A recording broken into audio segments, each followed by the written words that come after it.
ہمیں پولیس اور assistant commissioners میں جو کالی بھیڑیں ان سے بچایا جائے. یہ 6 بجے کا ٹائم ہے, یہ والی آج ہم اس کو نہیں مانیں گے. ہمیں بغاوت میں مت اکساؤ. یہ جو تاجروں کے ساتھ ظلم ہو رہا ہے, ایک ایس ڈی ایم اس کا اتا پتا کوئی نہیں کہ کہاں سے آیا ہے, وہ بدماش بنا ہوا ہے ہر علاقے میں. ایک ایس ایچ او اس کا بھی نہیں پتا کہاں سے آیا ہے, کوئی دوستی نہیں ہے علاقے میں اس کی, کوئی اس کو نہیں جانتا, وہ بدماش بنا ہوا ہے. وہ اس کے لیے مفتوحہ علاقہ ہے, اس کو ایسا لگا کہ لا کے چھوڑ دیا کہ بھائی لوٹو. وہ دکانیں بند کر رہا ہے, وہ ڈنڈے مار رہا ہے, وہ ایک دکان سیل کرتا ہے, پوری مارکیٹ سے پیسے لیتا ہے. کروڑوں روپے روزانہ اس کراچی سے پولیس اور ایس ڈی ایم جو ہے وہ بھتہ اٹھا رہے ہیں اس کورونا وائرس کی آڑ میں.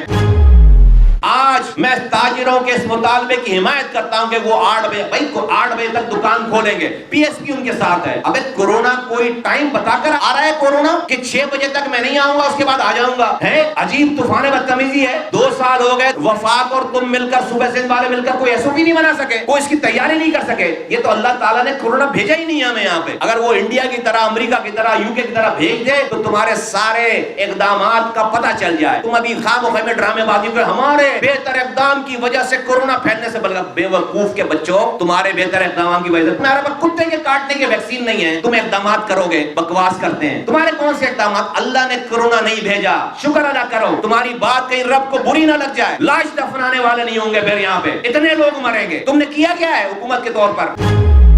وہ وزیر اعظم ادھر بیٹھ کے بولتا ہم نے بڑا اچھا کیا. ابے اللہ نے نہیں بھیجا یہاں پہ کورونا یار, تم نے کیا خاک اچھا کیا. تو تاجروں کی اس بات پر پی ایس پی بالکل ساتھ کھڑی ہے. ہم کھولیں گے 8 بجے تک دکان, اور میں تاجروں کو کہتا ہوں کوئی بھتہ لینے آئے بند کرو, اس کو پکڑو, مارے جاؤ, مر جاؤ. اگر وہ گولی چلاتا ہے کھڑے اس کے آگے, مت دو اس کو اپنے ہاتھوں سے بھتہ, مت دو اس کو رشوت. جو ایس ڈی ایم اور یہ لوگ آ رہے ہیں سارے پکڑو ان کو, ذرا ان کی ویڈیوز بناؤ, ان کی تصویریں بناؤ. پی ایس پی ان کے ساتھ کھڑی ہے. اس ظلم کے آگے خاموشی سے مر جانا ظالم کا ساتھ دینے کے مترادف ہے.